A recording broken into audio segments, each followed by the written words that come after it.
बच्चों अस्सलाम वालेकुम। मैं आपका टीचर ज़िया रहमान, क्लास 6 हमारी जो सब्जेक्ट साइंस है और टॉपिक है हमारा गेट्स ऑफ एनिमल्स। तो सबसे पहले हम यहाँ पे देखेंगे earthworm. Observe an earthworm moving on soil in a garden. आप यहाँ पे देख रहे हैं जब बारिश होती है तो अर्थवर्म को इसकी मूवमेंट को कैसे ये मूवमेंट करता है। Gently lift it and place it on a piece of blotting और फिल्टर पेपर। आप इसको बड़े प्यार से उठा के एक ब्लॉटिंग पेपर पे या एक फिल्टर पेपर पे रख लीजिए। ऑब्जर्व इट मूवमेंट, इसकी जो हरकत है उसको देखिए। Then place it on a smooth glass. फिर आप इसको एक ग्लास प्लेट, कांच की प्लेट पे डाल दीजिए और एंड स्लिपरी सरफेस या किसी भी स्लिपरी सरफेस पे जो स्लिप होती है। Observe its movement now. अब इसकी मूवमेंट देखिए। Is it different from that on paper? क्या ये पेपर से यहाँ पे डिफरेंट है? अब देख रहे हैं जो ब्लॉट पेपर है उसका जो सरफेस है या जो फिल्टर पेपर उसकी सरफेस जो है रफ़ होती है। जब ये वो इसकी बॉडी मूवमेंट करती है, ये आप देखते हैं ये पहले कंट्रैक्ट होती है फिर थोड़ा धक्का दे के आगे को चला जाता है। तो अगर हम इसको कांच की प्लेट पे रखेंगे तो इसकी जो सरफेस है दोनों जो हैं स्लिपरी हैं, आपस में फ्रिक्शन पैदा नहीं होगी तो इसकी मूवमेंट में मुश्किल पैदा हो सकती है। यानी कि जो रफ़ सरफेस है वो फ्रिक्शन पैदा करती है और इसको मूवमेंट करने में आगे मदद देती है। ये एक स्प्रिंग की तरह आगे चलता है। Observe its movement now. It is different from that of paper. In which of the वो two surface do you find that earthworm is able to move easily? अब आपके पास दो सरफेस हैं, किस सरफेस पे ये आसानी के साथ चलेगा? तो obviously it moves freely on easily on blotting paper or filter paper. The body of an earthworm is made up of many rings joined end to end. अगर आप इसकी बॉडी को गौर से देखेंगे तो ये बिल्कुल रिंग टाइप्स हैं। आप देख रहे हैं यहाँ पे, ये देखो ये बिल्कुल रिंग्स जैसे हैं, रिंग जुड़े हुए हैं। An earthworm does not have bones. इसके अंदर हड्डियाँ नहीं हैं। It has muscles. इसके मसल्स हैं which help to extend and shorten the body, जो इसकी बॉडी को लंबा करने और छोटा करने में मदद देते हैं। ये इसकी एक किस्म की मूवमेंट होती है। During movement the earthworm first extend. पहले अर्थवर्म जो है वो क्या हो जाता है, लंबा हो जाता है, उसका जो the front part of the body, keeping the rear portion fixed to the ground. फिर जब आगे जाता है थोड़ा आगे चल के फिर रुक जाता है और पीछे वाले को खींच के लाता है। Then it fix the front end and releases the rear and.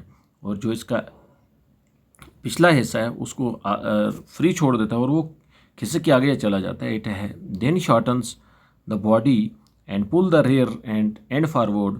फिर खींच के आगे चला जाता है। तो इस तरह इसकी मूवमेंट चलती है। This make it move forward by small distance. ये छोटा सा फासला तय करता है। Repeating such muscles expansions and contractions. ये पहले फैलता है फिर सिकुड़ जाता है। The earthworm can move through soil.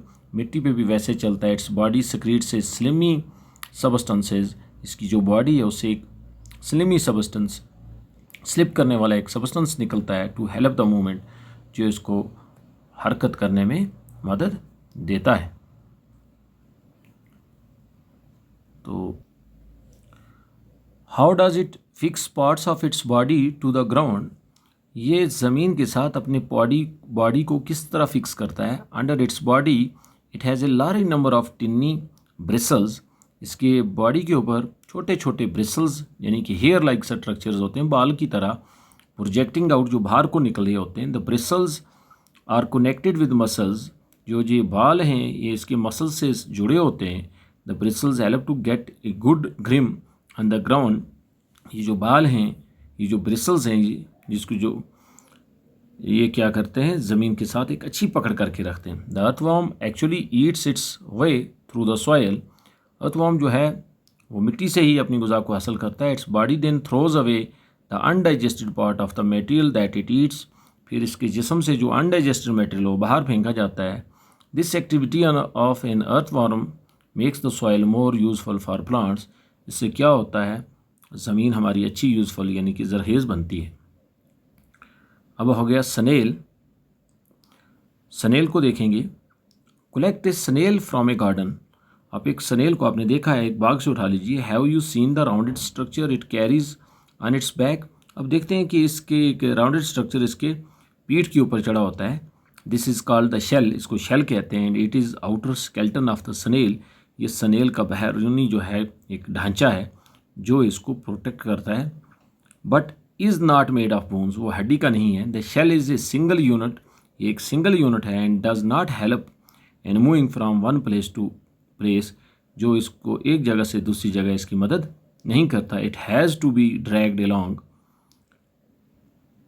Place the snail on a glass plate, आप स्नेल को एक कांच की प्लेट पे रखिए। एंड वॉच इट, इसको देखिए। व्हेन इट स्टार्ट्स मूविंग, जब ये चलता है, carefully lift the glass plate along with the snail over your head, अपने सर से देखिए, अपने सर के ऊपर से देखिए। Observe its movement from the beneath, नीचे से इसकी हरकत को देखिए। A thick structure and the head of the snail may come out of an opening in the shell, इस शेल में से क्या होता है, स्नेल जो है उसका अपना सर बाहर निकालती है। The thick structure is it's foot, जो इसके पाँव हैं वो मोटा स्ट्रक्चर होता है। मेड ऑफ स्ट्रांग मसल्स, बड़े मजबूत मसल्स के बने होते हैं। Now carefully tilt the glass plate, अब होशियारी के साथ इस प्लेट को उल्टा कीजिए, थोड़ा तिरछा कीजिए। The wavy motion of the foot can be seen, इसकी पाँव की जो मोशन है, व्यू जैसे लहरों जैसी हरकत, वो नज़र आएगी। Is the movement of a snail slow और fast as compare to an earthworm, earthworm से क्या इसकी मूवमेंट जो है वो कम है या ज़्यादा, इसकी मूवमेंट जो है वो अर्थवर्म से थोड़ा तेज़ है। अब हम कॉकरोच को देखेंगे। कॉकरोच तो आप अक्सर अपने घरों में देखते हैं। Observe a cockroach, cockroaches walk and climb as well as fly in the air, ये क्लाइम भी करते हैं, हवा में उड़ते हैं। They have 3 pairs of legs, इनके 3 जोड़े होते हैं टांगों के, यानी कि 6 टांगें होती हैं। दीज हेल्प इन वॉकिंग, जो इसको चलने में मदद देती हैं। The body is covered with a hard outer skeleton, इसकी बॉडी का जो आउटर स्केल्टन है काफ़ी हार्ड होता है। This outer skeleton is made up of different units join together and that permits movement, ये मुख्तलिफ यूनिट से जुड़ा होता है तो ये इसकी मूवमेंट में मदद देता है। There are 2 pairs of wings, इसके 2 जोड़े होते हैं जो परों के, अटैच्ड टू द ब्रेस्ट, जो इसकी ब्रेस्ट से जुड़े होते हैं। The cockroaches have distinct muscles, those near the legs move the legs for walking, वो मसल जो इसकी टांगों के साथ होते हैं वो इसको चलने में मदद देते हैं। The breast muscles move on the wings, और जो ब्रेस्ट मसल्स हैं they move on the wings, उन परों के ऊपर हरकत करते हैं। व्हेन द कॉकरोच फ्लाइज, जब ये कॉकरोच उड़ता है। उसके बाद आप बर्ड्स को देखिए। Birds fly in the air and walk on the ground, ज़मीन पे चलते हैं, हवा में उड़ते हैं। Some birds like ducks and swans, बत्खें या स्वैन हंस वगैरह जो हैं, ऑल स्विम इन वाटर, ये पानी में तैरते हैं। द बर्ड्स कैन फ्लाई, परिंदे उड़ते हैं। Because their bodies are well suited for flying, क्योंकि अल्लाह ताला ने इनकी जिस्म को उसी के लिए बनाया है। देयर बोन्स आर होलो, इनकी हड्डियाँ खोखली होती हैं, एंड लाइट और हल्कियाँ होती हैं। The bones of the hind limb are typical for walking, जो इसकी पंजों की पिछली जो हड्डियाँ होती हैं वो बड़ी टिपिकल होती हैं, किसके लिए, चलने के लिए, पर्चिंग, पकड़ने के लिए। The bony parts of the 4 limbs are modified as wings, जो इसके आगे वाले जो 4 लिम्स जो हैं, आगे वाले जो हैं वो लिम्स वो मॉडिफाइड हैं, किसमें, परों का काम करते हैं। The shoulder bones are strong, इसकी जो शोल्डर बोन्स हैं काफ़ी स्ट्रांग हैं। The breast bones are modified to hold, जो इसकी ब्रेस्ट बोन है वो मसल्स को पकड़ के रखती हैं फ्लाइट, ताकि उड़ने में इसको मदद दे। Which are use to move the wings up and down, जो इसको मदद देते हैं विंग्स को ऊपर नीचे करने में। अब फिश को देखिए। Make a paper boat, put it in water, इसको पानी में डालिए। And push it with one narrow end pointing forward. Did it go into the water easily? क्या ये पानी में चले जाएगी? Now hold the boat sideways and push it on into the water from the broad side. Are you able to make the boat move in water? Then push it from this side. अब देखिए यहाँ पे ये कैसे move कर रही है। Have you noticed the shape of the boat is somewhat like a fish? क्या इसकी जो शक्ल है कुछ हद तक किससे मिलती है, मछली से। The head and tail of the fish are smaller than the middle portion of the body. आप देख रहे हैं इसको जो सेंट्रल एरिया है वो ब्रॉड है और जो दो एंड हैं वो छोटे हैं, सेम मच्छी की तरह। The body tapers at both and. The body shape is called streamline. इसकी बॉडी को स्ट्रीमलाइन बॉडी कहते हैं, मच्छी की जो मछली की बॉडी है। The shape in such that water can flow around it easily. इस किस्म की शेप है, शक्ल है कि पानी जो है वो क्या हो जाता है, फ्लो हो जाता है। And allow the fish to move in water, और मछली को पानी में तैरने या हरकत करने में मदद देता है। The skeleton of the fish is covered with strong muscles.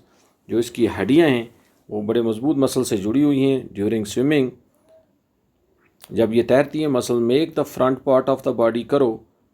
जो इसके मसल्स हैं वो फ्रंट पार्ट जो है इसकी बॉडी को उसको कर्व करने में मदद देते हैं। आप देख रहे हैं यहाँ शक्ल में, to one side and the tail part swings towards the opposite side. और जो उसका टेल है, दुम वाला साइड, वो स्विंग करता है अपोजिट डायरेक्शन में। द फिश फॉर्म्स ए करो। फिश फिर एक जो है करो बनाती है, शोन इन फिगर 8.23 आप यहाँ पे देख रहे हैं। Then quickly the body and tail करो to the other side. This makes a jerk and pushes the body forward. इससे अचानक उसको एक झरक लगती है और आगे को चली जाती है। A series of such jerks make the fish swim ahead.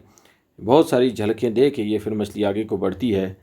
This is helped by the fins. जो इसके साइड में जो फिन हैं ऑफ द टेल्स, ये इसको मदद करते हैं। Fish also have other fins on their body. Fish के बॉडी के ऊपर और भी फिन्स होते हैं, which mainly help to keep the balance of the body. जो इसके बॉडी को बैलेंस रखते हैं। एंड टू कीप डायरेक्शन, और डायरेक्शन इसको सिमत दिखाते हैं। वाइल स्विमिंग, जब ये तैरती है। Did you ever notice that under water divers wear fin like flippers on the feet to help them move easily in water.